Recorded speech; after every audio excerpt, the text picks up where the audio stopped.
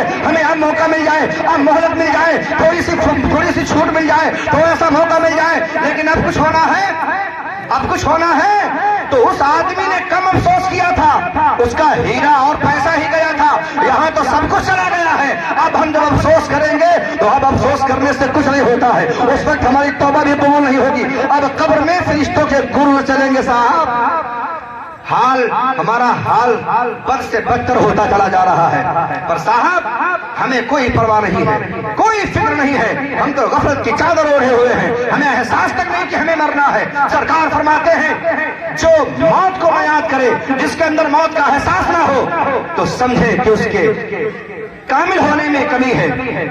موت کو ہر وقت اپنے پیش نظر رکھیں، ہر وقت ہم یاد رکھیں کہ ہمیں مرنا ہے، موت کو ہر وقت یاد رکھیں کہ ہمیں مرنا ہے۔ جب آپ یاد رکھیں گے کہ ہمیں مرنا ہے، گناہوں سے بچ جائیں گے۔ سرکار فرماتے ہیں موت کو یاد رکھنے میں 2 خصلتیں بڑی اچھی ہوتی ہیں، ایک تو یہ کہ اس کو توفیق ملتی ہے توبہ کی، دوسرا یہ کہ اللہ اس کا خاتمہ بھی فرماتا ہے ایمان پر۔ آج ہم موت ہی کو تو بھولے پڑے ہیں، آج ہمیں موت ہی کو نہیں یاد آ رہی ہے، سب کچھ تو ہوتا ہے پر آج ہم موت کو نہیں یاد کرتے ہیں۔ اور ایک بات عرض کر دوں، آخری بات، کوئی بھی تقریر، کوئی بھی واعظ، کوئی بھی نصیحت ہم پہ اس وقت تک اثر نہیں کرے گی جب تک ہم یہ نہ سمجھیں گے کہ ہماری زندگی کی آخری نصیحت ہے، ہماری زندگی کی آخری بات ہے، ہماری زندگی کی آخری نصیحت ہے۔ ہم جب نماز پڑھتے ہیں تو نماز کو جب تک یہ سمجھ کر کے نہیں پڑھیں گے کہ ہماری زندگی کی آخری نماز ہے، اس وقت تک تمہارا دل نماز میں نہیں لگے گا، دل جمعی نہیں ہو پائے گی، نماز کی خلوت، نماز کی حلوت، اس کی چاشنی آپ نہیں پاؤ گے۔ اور جب آپ یہ سمجھو گے کہ زندگی کی آخری نماز پڑھ رہا ہوں تو اب دل میں یہ آئے گا یار آخری سجدہ ہے، ذرا سنبھل کر کر لے، آخری قیام ہے ذرا قاعدے سے کر لے، آخری رکوع ہے ذرا سنبھل کر کر لے۔ اور جب آپ یہ سمجھیں گے آخری نصیحت ہے، آخری بیان سن رہا ہوں، زندگی کی آخری تقریر سن رہا ہوں، مولانا مفتی شہادت حسین تشریف لائے ہیں، ان کا جو وعظ و نصیحت ہوگا یہ میری زندگی کا آخری ہوگا، تو آپ کا دل لگے گا، آپ کا دل جمے گا، آپ دل کی اتھاہ گہرائیوں کے ساتھ سنیں گے۔ ہمیشہ تو کانوں سے سنتے ہیں، لیکن جب یہ سمجھیں گے کہ زندگی کی آخری تقریر ہے تو دل کی گہرائیوں سے سمجھیں گے، تب آپ پر اثر ہوگا، ورنہ آپ پر کوئی اثر ہونے کا نہیں۔ صاحب معاملہ بہت بد سے بدتر ہمارا اور آپ کا ہوتا چلا